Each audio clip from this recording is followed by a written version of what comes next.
வானங்களில் உள்ளவையும் பூமியில் உள்ளவையும் அல்லாஹ்வுக்கே உரியவை. மேலும் எல்லா காரியங்களும் அல்லாஹ்வுக்கே திரும்ப கொடுக்கப்படுகின்றன. மனிதர்களுக்காக படைக்கப்பட்ட சிறந்த சமூகம் நீங்கள்தான். நீங்கள் நன்மையை ஏவி தீமையை தடுத்து அல்லாஹ்வை நம்புகிறீர்கள். வேதத்தை உடையவர்கள் நம்பிக்கை கொண்டிருந்தால் அது அவர்களுக்கு நல்லது. அவர்களில் விசுவாசிகள் உள்ளனர், ஆனால் அவர்களில் பெரும்பாலோர் அக்கிரமக்காரர்கள். அவர்கள் உங்களுக்கு ஒரு சிறிய எரிச்சலை தவிர வேறு எந்த தீங்கும் செய்ய மாட்டார்கள். அவர்கள் உங்களுடன் சண்டையிட்டால் அவர்கள் பின்வாங்கி திரும்பி விடுவார்கள். பின்னர் அவர்கள் செய்ய மாட்டார்கள். அவர்கள் உதவி செய்யப்பட மாட்டார்கள். அவர்கள் எங்கு காணப்பட்டாலும் அல்லாஹ்வின் உடன்படிக்கையாலும் மக்களிடமிருந்து ஒரு உடன்படிக்கையாலும் தவிர அவமானம் அவர்களுக்கு விதிக்கப்பட்டுள்ளது. மேலும் அல்லாஹ்வின் கோபத்தாலும் அவர்கள் மீது துர்ப்பாக்கியம் சுமத்தப்பட்டுள்ளது. ஏனெனில் அவர்கள் அல்லாஹ்வின் அடையாளங்களை நிராகரித்து நியாயமின்றி தீர்க்கதரிசிகளை கொன்றனர்.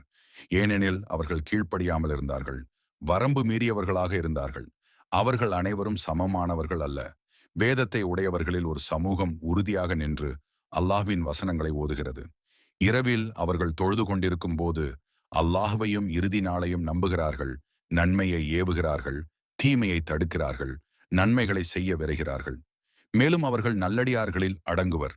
அவர்கள் எந்த நன்மையை செய்தாலும் அதை அவர்கள் எவ்வளவு செய்தாலும் அது அவர்களுக்கு ஒருபோதும் மறுக்கப்படாது.